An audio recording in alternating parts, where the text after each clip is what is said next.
പ്രിയമുള്ളവരെ, ഞാൻ ഹരീഷ് ആർ നമ്പൂതിരിപ്പാട്. ഇന്ന് മലയാളക്കണക്കിന് എൻ്റെ പിറന്നാളാണ്. ഒരു പിറന്നാൾ കഥ കേൾക്കൂ. കഥയമ്മാവൻ്റെ പിറന്നാൾ. കാട്ടിലെ ആൽമരച്ചുവട്ടിൽ എല്ലാ സന്ധ്യയിലും കൂട്ടുകാർ ഒത്തുകൂടുമായിരുന്നു. കുഞ്ഞുങ്ങളുടെ പ്രിയപ്പെട്ട ഹാരി ആനച്ചേട്ടൻ അവർക്കുള്ള കഥകളുടെ മധുരവുമായി മുടങ്ങാതെ എത്തിച്ചേരും. കുഞ്ഞുമൃഗങ്ങൾ ഹാരിയെ സ്നേഹത്തോടെ കഥമാമൻ എന്ന് വിളിച്ചു. ഒരു ദിവസം നോനു മുയലും രേശു കുരങ്ങനും ചേർന്ന് ഒരു രഹസ്യം പറഞ്ഞു. ഇന്ന് ഹാരി ആനച്ചേട്ടൻ്റെ പിറന്നാളാണ്. അത് കേട്ട് എല്ലാവരും സന്തോഷത്തോടെ പാടി. ഇന്നല്ലോ കഥയുടെ മാമൻ ജനിച്ചൊരു നല്ല ദിനം, കഥ ചൊല്ലാം, പാട്ടുകൾ പാടാം, കളിയാടി കൂട്ടുകൂടാം, ഒരുമിച്ചങ്ങ് ആഘോഷിക്കാം മാമൻ്റെ പിറന്നാള്. ലല്ലു കുരങ്ങൻ പറഞ്ഞു, ഇന്ന് നാം മാമന് നല്ലൊരു സമ്മാനം നൽകണം. അതുമാത്രം പോരാ, മാമനോട് പിറന്നാൾ കഥ പറയാനും പറയണം. നൂനു പറഞ്ഞു. സന്ധ്യയായപ്പോൾ ഹാരി ആനച്ചേട്ടൻ വന്നു. കുട്ടികൾ ചുറ്റും കൂടി വിളിച്ചു, കഥമാമ, പിറന്നാളാശംസകൾ, പിറന്നാളാശംസകൾ. ഇന്ന് ഞങ്ങൾക്ക് പിറന്നാൾ കഥ വേണം. ഹാരി ആനച്ചേട്ടൻ സ്നേഹത്തോടെ ചിരിച്ചു. ശരി മക്കളെ, ഇന്നത്തെ കഥ എൻ്റെ സ്വന്തം കഥയാണ്. കുട്ടികൾ ആകാംക്ഷയോടെ കേൾക്കാൻ തുടങ്ങി. കഥമാമൻ പറഞ്ഞു, ഒരിക്കൽ എനിക്ക് വലിയ ജോലി തിരക്കുണ്ടായിരുന്നു. പണി കഴിഞ്ഞ് വിഷമിച്ചു വന്നപ്പോൾ നിങ്ങൾ പുഞ്ചിരിയോടെ ചോദിച്ചു, മാമാ ഒരു കഥ പറയൂ. ഞാൻ ക്ഷീണം മറന്ന് കഥകൾ പറഞ്ഞു. കുട്ടികൾ സന്തോഷത്തോടെ ചിരിച്ചു. ചില ദിവസങ്ങളിൽ മഴയും കാറ്റും മൂലം ബുദ്ധിമുട്ടിലായിരിക്കും.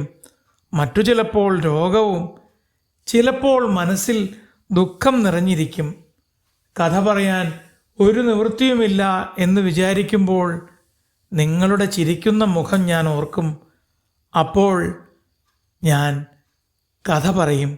നിങ്ങളെ മറക്കാതെ കഥ പറയാൻ ഞാൻ വരും. കുട്ടികൾക്ക് സന്തോഷവും സങ്കടവും ഒരുമിച്ച് വന്നു. ഒരു ദിവസം എനിക്കേറെ പ്രിയപ്പെട്ട ഒരാൾ എന്നെ വിട്ടുപോയി. കുട്ടികൾ നിശബ്ദമായി. ഞാൻ പൊട്ടിക്കരഞ്ഞു. കണ്ണീരൊലിപ്പിച്ചു കരഞ്ഞു. പിന്നെ അത് ആരും കാണാതെ തുടച്ചു. എന്നിട്ട് നിങ്ങൾക്കരികിലെത്തി. കാരണം നിങ്ങൾക്ക് സന്തോഷം പകർന്നു തരുമ്പോൾ എൻ്റെ സങ്കടത്തിന് ചെറിയൊരു ആശ്വാസം ലഭിച്ചിരുന്നു. മറ്റൊരു ദിവസം കുടുംബത്തിൽ വലിയൊരു ചടങ്ങ് നടക്കുകയായിരുന്നു. ബന്ധുക്കളെല്ലാം അവിടെ ഒത്തുകൂടി. ആ സമയത്തും ഞാൻ പതുക്കെ നിങ്ങളെ തേടി വന്നു. കുറച്ചു നേരം നിങ്ങളോടൊപ്പം കഥയും പാട്ടുമായി ചെലവഴിച്ച ശേഷം വേഗം തിരിച്ചുപോയി. കുട്ടികൾ ആശ്ചര്യപ്പെട്ടു. ദുഃഖങ്ങൾക്ക്, രോഗത്തിന്, വേദനയ്ക്ക്, എല്ലാത്തിനും നിങ്ങളുടെ പുഞ്ചിരികൾ, പ്രോത്സാഹനങ്ങൾ, വാക്കുകൾ മരുന്നായി എന്നിൽ നിറഞ്ഞു. ഞാനെല്ലാം മറന്നു. ഹാരിമാമൻ കുറച്ചു നേരം മിണ്ടാതെ എങ്ങോട്ടോ നോക്കിയിരുന്നു. ദീർഘനിശ്വാസം ചെയ്ത ശേഷം തുടർന്നു.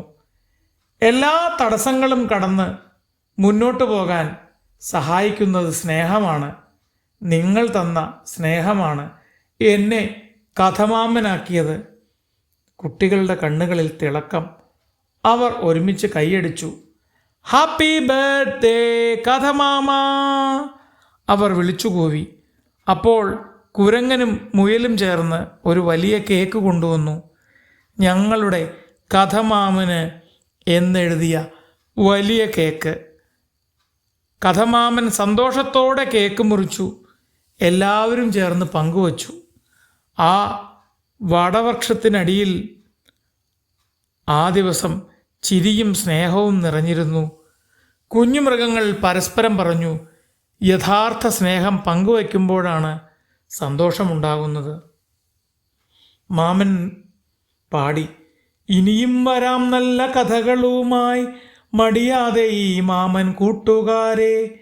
കഥകളിയിലൂടെ മണം നിറഞ്ഞ് നിറവാർന്ന സ്നേഹം പങ്കുവയ്ക്കാം.